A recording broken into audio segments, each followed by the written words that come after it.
Hi guys, welcome back to the Social Tune and a brand new episode of Record Roundup. Well, the end of the year is right around the corner and I still have plenty of albums that I need to listen to. But with that said, here are a bunch of albums that I was curious about and that I definitely have some thoughts on. They're also all artists with massive fan bases, so let's see how many of you I can piss off today. And who better to start off with than an artist who I've talked about on plenty of occasions.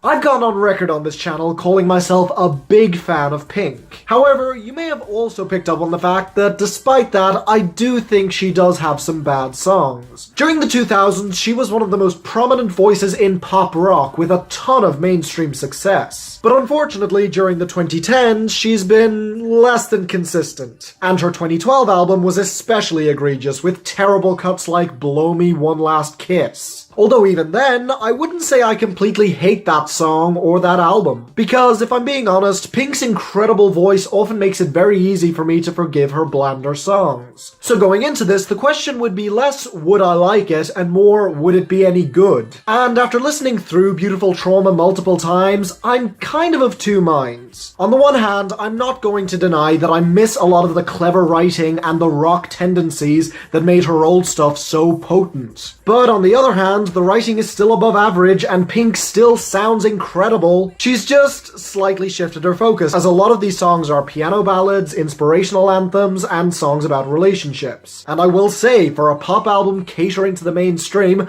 Pink does sound comfortable on this. She does a good job, even if it also makes me miss her old music even more. And look, there are moments where her unique brilliance really does seep through. What About Us is a song about being left behind with empty promises. Where We Go is a song contemplating a relationship after the two partners got in a fight. Heck, Revenge is easily the best song on this album for me, as Pink and Eminem play two sides of a couple who are cheating on each other with a kitsch tone that is really fun. It almost felt like a bonus track from the Marshall Mathers LP too. It really was awesome. And if you haven't been able to track the metaphor yet, Pink has claimed that this album was heavily inspired by the events that happened in America during 2016 and 2017, specifically politically. So yeah, this is technically a political album, but it also does double as a simple pop album, so to be honest, you could take it either way. But if I'm being perfectly honest, I just feel kind of jaded listening to this. It's not boring, but it's very samey all the way through, and no matter how beautiful the music does get, the pop production never really grabs you, no matter how well Pink fits over it. So in the end, it's a strong 6 out of 10. It's a good album, definitely a step in the right direction for Pink, but if I'm being honest, I'm never going to listen to this again. So if you want something that's a little more interesting...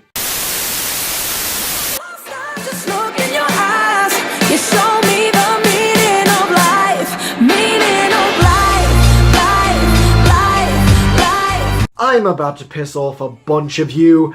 I've never been a big fan of Kelly Clarkson. It probably doesn't help that I didn't really listen to her music when growing up, only really discovering her in retrospect. Hell, the first song that I ever heard from her was probably What Doesn't Kill You Makes You Stronger, which is incredibly bland. And honestly, when I go back through her 2000s output, I find a lot of it interchangeable. Not to mention most of it is a tad too melodramatic, and not in a good way. And since her last album, Piece by Piece, was just plain boring to me, I had no reason to expect this would be any better. So imagine my surprise when I actually found myself liking this new album. Yep, unlike a lot of other critics out there, I actually really do like this change in her sound. And the best explanation I can give as to why is this. Kelly Clarkson is often pretty over the top, but her instrumentation often doesn't match that. But on this album, the horns, the doo-wop style, the generally fast-paced yet still classy instrumentation makes it all equally dramatic as her. And what can I say, it just clicks better for me than on her previous albums. In fact, if you want to hear Meghan Trainor's sound done right, this would be the album I would recommend. Which is probably epitomized on Whole Lotta Woman, which I would basically describe as all about that bass if it were awesome. With the great horn and drum combo, the fantastic backing vocals, and Kelly's own performance. Which is another thing, Kelly herself is clearly having so much fun here. And the production matches that as it keeps up the energy throughout the entire album. the synthesized organs and the strings on Move You, the great sleazy horns on Love So Soft, and the much grander bombastic horns on Meaning of Life. The entire album just feels so festive, which makes it the perfect album to be listening to in December. Heck, Kelly Clarkson even mentions Christmas on Move You. Like I said, the writing is still very dramatic, but now it's also fun and enjoyable. And ultimately, despite this being 14 tracks long and admittedly not as well written as Beautiful Trauma, I do, quite simply, have more fun listening to this. So yeah, solid 7 out of 10. Well done, Kelly Clarkson. Many may have no idea what to do with this new album of yours, but personally, I support you. Keep it up.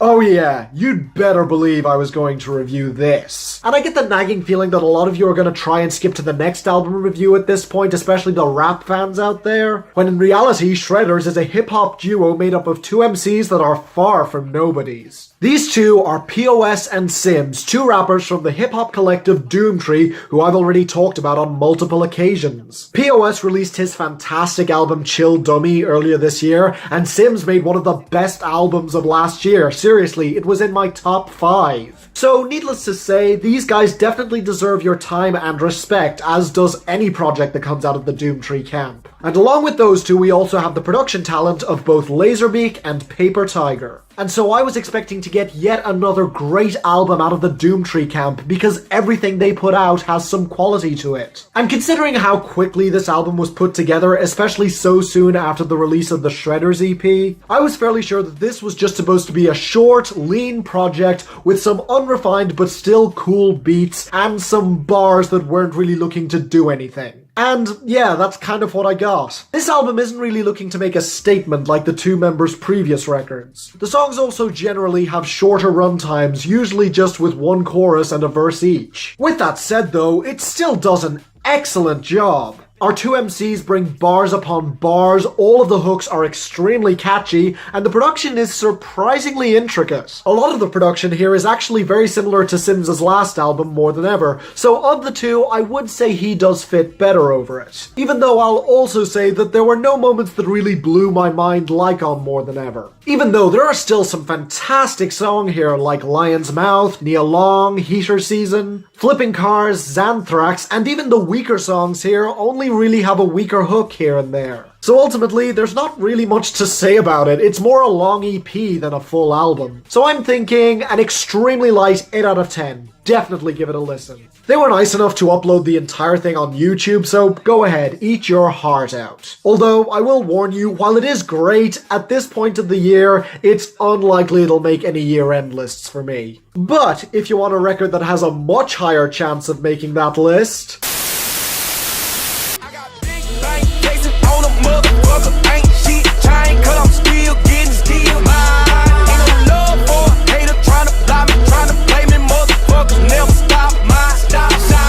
So I've talked before about artists who have a ton of acclaim and buzz, and yet never seemed able to break through to the mainstream entirely. And with that in mind, it's amazing to me that I've never discussed Big K.R.I.T on this channel before. Although to be fair, his case is a little different, because not only does he deserve to be in the mainstream, he honestly should have been. After all, a few years ago, he signed to Def Jam Records to capitalize off of that buzz. Unfortunately, they just didn't promote his music very well, which meant that most of you probably had never heard of him before listening to this album. And the reason for that is that this album has absolutely blown up for hip-hop fans and critics. Big K.R.I.T left Def Jam over a year ago to buckle down to release this massive double album that many are already proclaiming as a classic. Seriously, I have yet to find someone who dislikes this album. So, needless to say, I went into this with high expectations, but also a fair amount of skepticism. Because, to be frank, double albums are often a bad idea in my opinion, as too often you could have very easily whittled it down to just the best tracks making one fantastic single album. And this one took me a fair few more listens than I expected. I wanted to really let this sink in, putting aside all my expectations and what other people people thought of it. But in the end, despite that, I have to echo what everyone else has said. Forever is a Mighty Long Time is easily Big K.R.I.T's best studio album, and brings a wonderful range of sounds from all across hip-hop that guarantees that you will find something to like here.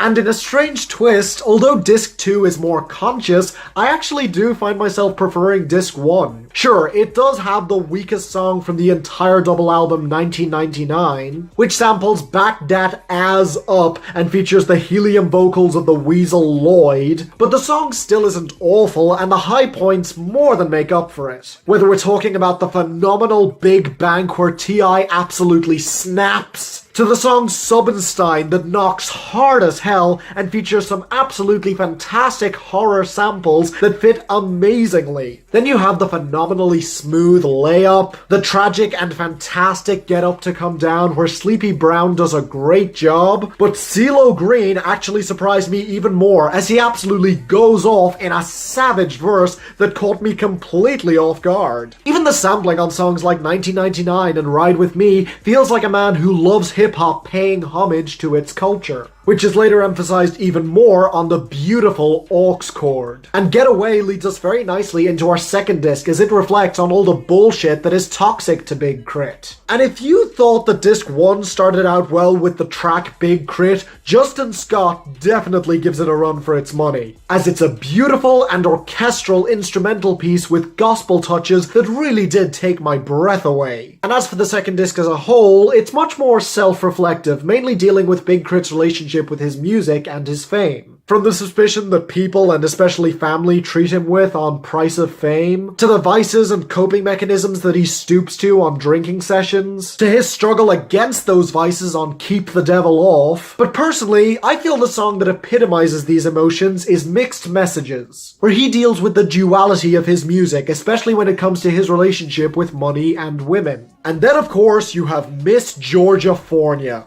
that sounds like a rap song that came straight out of a spaghetti western and works out way better than you'd expect, which lyrically deals with his home state Mississippi judging him and feeling disappointed when he moved to the big city for further success. It's really an incredible song and worth the entire second disc all on its own. And really, this entire double album is worth it. There are some slower tracks on the end of both discs that do slow down the tempo slightly, but most of the guests are fantastic and Big K.R.I.T is clearly giving it his all. So yeah, easy 9 out of 10. Well earned, Big K.R.I.T. Forever is a mighty long time indeed, but I can definitely see this sticking with me for a good while yet.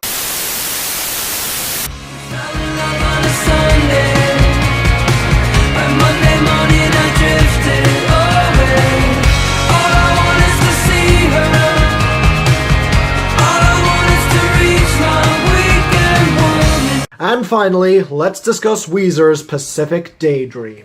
Now, I'm coming at this band from a bit of an odd place. Up until last year, I'd never really listened to them properly, but in preparation for their last album, the White Album, I listened through their entire discography. And my thoughts are pretty middle of the road and uncontroversial. The Blue Album and Pinkerton are easily their best ones. They released a bunch of bad to meh albums during the 2000s, and while many would consider Everything Will Be Alright in the end to be a return to form for them, in my opinion, their true comeback was the White Album last year, which made my list of the best albums of 2016, and deservedly so. But with the lead singles leading up to this album, many of us had a sinking feeling. The songs were much more pop-heavy and lacking in distinct identity, and even Weezer admitted that this was just to fill up time while they worked on the Black Album. In other words, unless this album blew me completely out of the water, it wasn't going to give me much to talk about. And as it turns out, I was absolutely right. The entire album is squeaky clean with some catchy but unremarkable hooks. And while Weezer has said that this album is dedicated to the Beach Boys,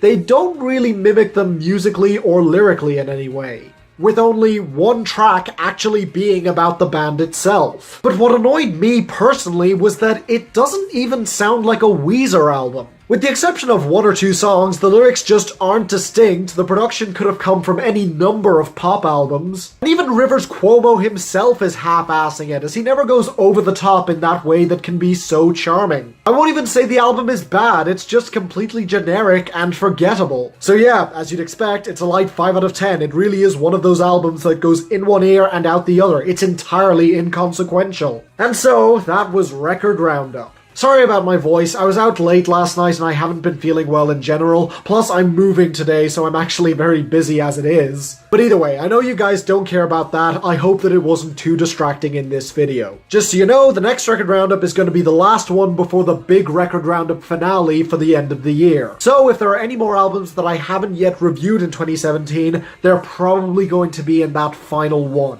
But first, we need to wrap up my birthday month, pun intended, with my reviews for Ever After and Astoria, so look out for those next. In the meantime, leave a like if you enjoyed, please subscribe so you don't miss a thing, and until the next time, I'm Finn, and this is the Social Tunes, signing off.